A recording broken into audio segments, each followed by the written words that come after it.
Breaking news. వారం రోజుల తర్వాత భారత్ పాక్ సరిహద్దు ప్రాంతాల్లో కాల్పులు ఆగిపోయాయి. సరిహద్దు ప్రజలు కాస్త ప్రశాంతంగా ఉన్నారు. అయితే కాల్పుల విరమణ ఒప్పందంతో నిన్నటికి పాక్ తన కుట్రలను ఓపింది. దీంతో ఎల్ఓసి వెంబడి ప్రాంతాల్లో నిన్న రాత్రి కాస్త ప్రశాంతంగా ఉంది.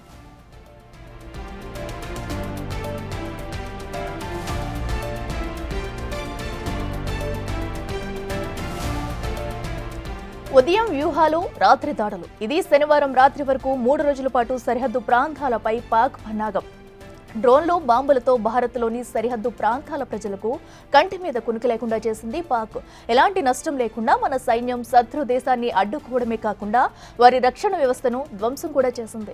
ఎలాంటి నష్టం లేకపోయినా సరిహద్దు ప్రాంతాల ప్రజలకు భయంతో బిక్కుబిక్కుమంటూ ఉండేవారు. ఈ భయానికి నిన్న చెక్ పడింది. కాల్పుల విరమణ ఒప్పందాన్ని పాక్ శనివారం ఉల్లంఘించినా నిన్నటికి మాత్రం ఎలాంటి దాడులు చేయలేదు. నిజానికి పాక్ ఎలాంటి కుట్రలకైనా తెరలేపుతుందని మనవాళ్లు అప్రమత్తంగానే ఉన్నారు.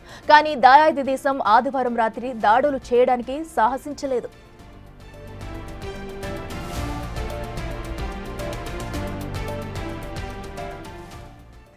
ఇదే అంశానికి సంబంధించి మరింత సమాచారం మా ఇన్పుట్ ఎడిటర్ పవన్ లైవ్ లో అందిస్తారు. పవన్, చెప్పండి. ఏదైతే 3 రోజులుగా కూడా వరుసగట్టు సరిహద్దు ప్రాంతాల్లో అయితే కాల్పుల మోత మోగిందని చెప్పాలి. అయితే నిన్న మాత్రం కూడా అటు కాల్పుల విరమణ ఇప్పటి వరకు పాకిస్తాన్ ఉల్లంఘిస్తూ వచ్చినా కూడా నిన్న అయితే కొంచెం ప్రశాంత వాతావరణం ఉన్నట్టుగా కూడా మనకి తెలుస్తుంది. ప్రస్తుతం అక్కడ సిచ్యువేషన్ ఏంటి? పాక్ వెనక్కి తగ్గినట్లేనా? డీటెయిల్స్ ఏంటి? ఖచ్చితంగా వెనక్కి తగ్గినట్టుగానే భావించాల్సి వస్తుంది. ఎందుకంటే శనివారం మధ్యాహ్నం అకస్మాత్తుగా కాల్పుల విరమణ ఒప్పందం చేసుకుందాం, కాల్పులను విరమిస్తున్నామంటూ అటు Pakistan director general of military operations ఆయన స్వయంగా ఫోన్ చేసి భారత మిలిటరీ కమాండర్తో మాట్లాడారు. కానీ ఆ తర్వాత రాత్రి వరకు కూడా అటు సరిహద్దుల వెంబడి డ్రోన్ దాడులు కావచ్చు, షెల్లింగ్ కూడా ఆపకుండా చేస్తూనే ఉన్నారు, జమ్మూ కాశ్మీర్లో కావచ్చు, ఇతర పాకిస్తాన్ సరిహద్దు రాష్ట్రాలలో. కానీ మొదటిసారిగా నిన్న ఆదివారం అర్ధరాత్రి ఎటువంటి ఘటన కూడా చోటు చేసుకోలేదు. సరిహద్దు రాష్ట్రాల వెంబడి పూర్తి ప్రశాంతకర వాతావరణం ఉన్నది. ఇప్పటికే అటు నిన్న మొన్న అంతా కూడా బ్లాకౌట్ చేయాల్సిన పరిస్థితి తలెత్తింది. ఎందుకంటే ఎప్పుడు ఏ క్షణాన పాకిస్తాన్ దాడులకు పాల్పడుతుందోనన్న భయంతో పూర్తిగా బ్లాకౌట్ను ప్రకటించారు. అక్కడ ప్రజలకు ఎటువంటి ఇబ్బంది కలగకూడదన్న ఉద్దేశంతో బ్లాకౌట్ను ప్రకటించారు. కానీ నిన్న మాత్రం అటు ఎటువంటి ఘటనలు జరగలేదు. జమ్మూ కాశ్మీర్ శ్రీనగర్లో బ్లాకౌట్ను ఎత్తివేయడంతో పాటు అటు అఖ్నూర్, రాజౌరి, పూంచ్ జిల్లాలలో సాధారణ పరిస్థితి నెలకొని ఉంది. వాస్తవానికి అఖ్నూర్, రాజౌరి, పూంచ్ జిల్లాలలో సరిహద్దులు వెంబడి పాకిస్తాన్ సైనికులు సాధారణ పౌరుల్ని టార్గెట్గా చేసుకుని వరుసగా కాల్పులు జరుపుతూనే ఉన్నారు. కానీ నిన్న మొదటిసారిగా అక్కడ కాల్పుల మోత ఆగిపోయిన పరిస్థితి కనపడుతుంది. ఇక పాకిస్తాన్ సరిహద్దు రాష్ట్రం పంజాబ్లో కూడా కాల్పుల మోతతో నిన్నటి వరకు కూడా దద్దరిల్లిన పరిస్థితి ఉంది.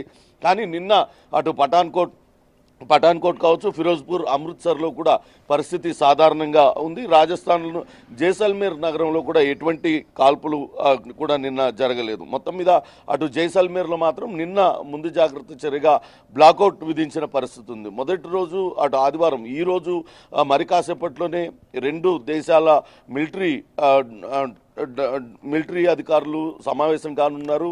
2 దేశాల మధ్య తలెత్తిన ఈ ఉద్రిక్త పరిస్థితుల్ని నివారించడానికి కావచ్చు, ఇతరత్ర అంశాలపైన చర్చించడానికి ఈరోజు అటు director general of military operations అటు పాకిస్తాన్కి సంబంధించిన అధికారులు, ఇటు భారతదేశానికి సంబంధించిన అధికారులు ఇద్దరు కూడా సమావేశం కానున్న నేపథ్యంలో ముందు రోజు పూర్తి ప్రశాంతకర వాతావరణంలో ఉంది. ఇప్పటికే సింధు జలాల ఒప్పందాన్ని నిలిపివేస్తున్నట్లుగా భారత ప్రభుత్వం ప్రకటించింది.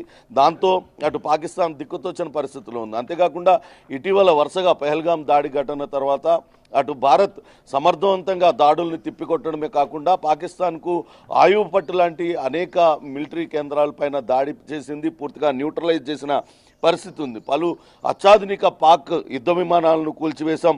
దాదాపుగా 40 మందికి పైగా పాక్ సైనికులు ఈ యుద్ధంలో హతమయ్యారు. 100 మందికి పైగా ఉగ్రవాదుల్ని కాల్చి చంపేసింది మన భారత సైన్యం. వీళ్ళలో చాలా కరుడుగట్టిన ఉగ్రవాదులు కూడా ఉన్నారు.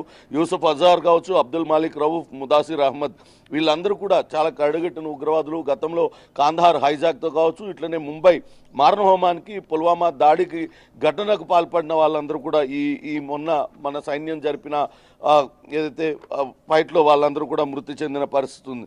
అంతేకాకుండా పాకిస్తాన్కు అటు రాజధాని ఇస్లామాబాద్కు అతి సమీపంలో ఉన్న చక్లాల వైమానిక స్థావరాలను కూడా కోలుకోలేని విధంగా అటు భారత సైన్యం దెబ్బతీయడంతో దిక్కుతోచని పరిస్థితుల్లోనే అటు Pakistan DGM director general of military operations ఆయన నిన్న స్వయంగా ఫోన్ చేయడం, కాల్పుల విరమణ ప్రకటిస్తున్నట్లుగా ఆయన ప్రకటించడం జరిగింది. చూడాలి మరి కాసేపట్లోనే అటు రెండు దేశాల డైరెక్టర్ జనరల్స్ డీజీఎంఓలు సమావేశం కానున్నారు, హాట్లైన్ ద్వారా సమావేశం కానున్నారు. ఇప్పటిదాకా జరిగిన పరిస్థితులు ఏంటి, ఇక ముందు ఏం చేయాలి తదితర వివరాలన్నింటినీ కూడా చర్చించే అవకాశం ఉంటుంది. అయితే ఇంకా బారాముల్లా లాంటి ప్రాంతాలలో మాత్రం ప్రజలు ఇంకా ఇళ్లకు చేరుకోకుండా మైదాన ప్రాంతాల్లో కొండ గుట్టల్లో గుహల్లోనే తలదాచుకుంటూ ఉన్నారు. నిన్న ఎటువంటి సంఘటనలు అక్కడ జరగకపోవడంతో బహుశా ఈరోజు వాళ్ళందరూ కూడా తిరిగి వాళ్ళ గ్రామాలకు చేరుకునే పరిస్థితి అయితే ఉంది. నిన్న ఆదివారం ఎటువంటి ఘటనలు చోటు చేసుకోవడంతో అటు సరిహద్దు రాష్ట్రాల ప్రజలందరూ కూడా కొంత ఊపిరి పీల్చుకుంటున్న పరిస్థితి అయితే కనపడుతుంది. అఖిల, ఎస్ పవన్, మనం చూసుకున్నట్టయితే ఇప్పటికే భారత్ నుంచి అటు పాక్ తిన్న దెబ్బలు సైతం చూడనివ్వండి, అలాగే ఇప్పటికే పాక్ అటు ఆర్థిక పరిస్థితి ఏంటో తెలుసు, సంఖ్యాబలం ఏంటో తెలుసు. అయితే ఇప్పుడు భారత్ చేసిన ఎదురు దాడిలో కూడా ఇంకా వీక్ అయిపోయింది అని చెప్పుకోవాలి మనం. అయితే ఈ నేపథ్యంలోనే ఇలా సైలెంట్ అయిందని కూడా అనుకోవచ్చా? ఎందుకంటే పాక్ వగ్గరబుద్ధి అయితే ఇప్పటికే తెలుసు. సో ఎన్నిసార్లు అటు ఒప్పందాలకు ఒప్పుకున్నా కూడా మళ్ళీ వాటిని విరమిస్తూనే వస్తూ ఉంది. అయితే ఇది ఒక చెంపపెట్టు, ఇక్కడి నుంచి అయినా కూడా పాక్ తన పరిధి దాటి రాదు అనేది ఒక కాన్ఫిడెంట్ అయితే వచ్చే అవకాశం ఉందా? ఖచ్చితంగా పాకిస్తాన్కు కోలుకోలేని దెబ్బ తగిలింది ఇప్పటికే.